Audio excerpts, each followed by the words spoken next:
Hello guys, শুভ সকাল। আশা করছি তোমরা সবাই খুব ভালো আছো এবং যে যেখানে আছো অনেক সুস্থ আছো। তোমাদের ভালোবাসায় আমি পূজা অনেকটা ভালো আছি।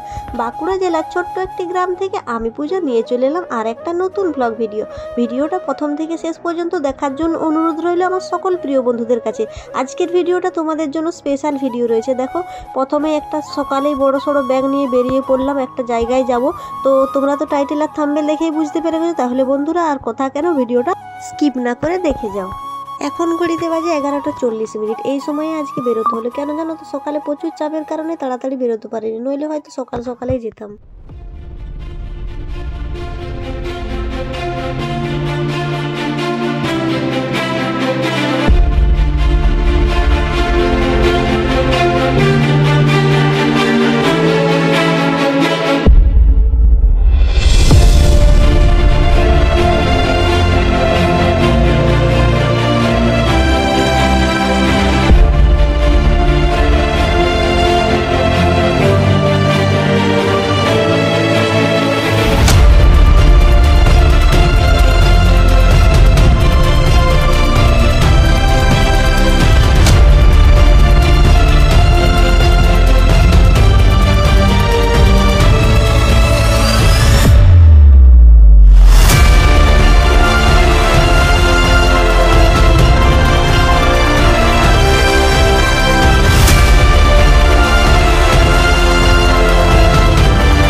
যাই হোক বন্ধুরা, অবশেষে এসে পৌঁছালাম ননদ বাড়িতে। তো আমাদের বেরোতে তো দেরি হয়েছিল, সে কারণে আসতেও লেট হয়েছে, যেহেতু দূরত্বটা প্রায় অনেকটাই ছিল।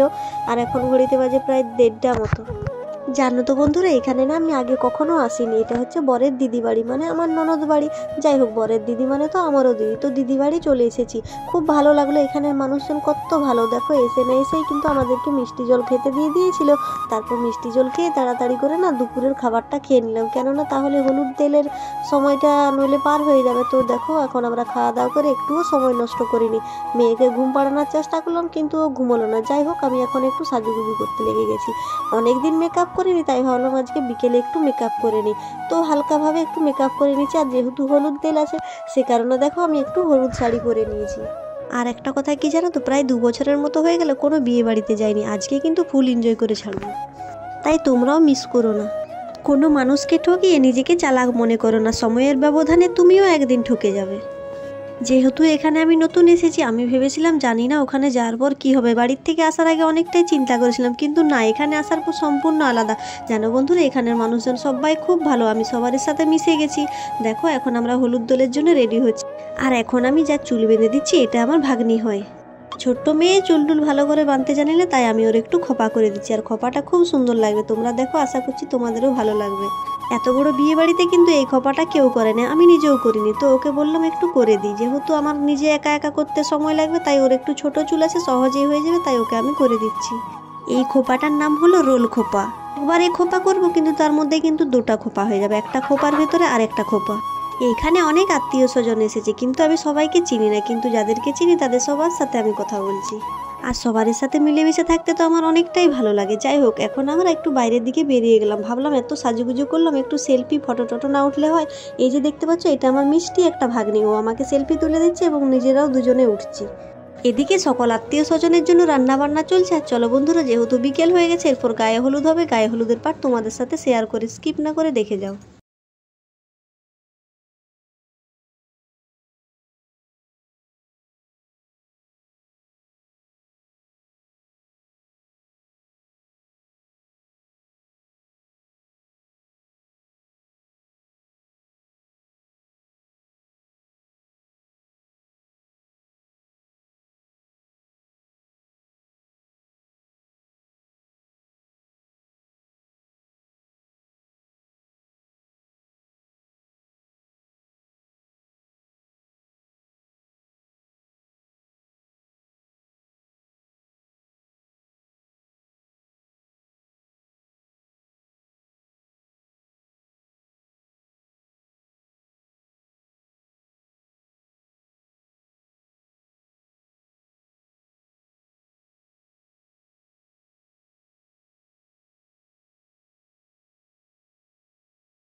কনেকে তো সাজানো হয়ে গেছে, তোমরা তো দেখতেই পেলে আর এখনও দেখতে পাচ্ছ। যাই হোক বন্ধুরা, এরপরে বরের গাড়ি অনেকটাই কাছাকাছি চলে এসেছে। তো এরপরে আমরা সবাই মিলে চলে যাব বাজনা পাটি নিয়ে বরকে আনতে। চলো বরযাত্রীদের সাথে দেখা হোক। বরযাত্রীদেরকে সবাই নেচে নেচে জমিয়ে কিন্তু আনতে যাচ্ছে, এখনও সবাই জড়ো হয়নি, তারপরে আমরা বেরিয়ে যাব। চলো বন্ধুরা, বর আনতে যাওয়া পর্যন্ত দেখতে থাকো।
এই দেখো, বলতে না বলতে বর চলে এসেছে। এরপর বরকে গাড়ির থেকে নামিয়ে বরণ করে নেওয়া হবে।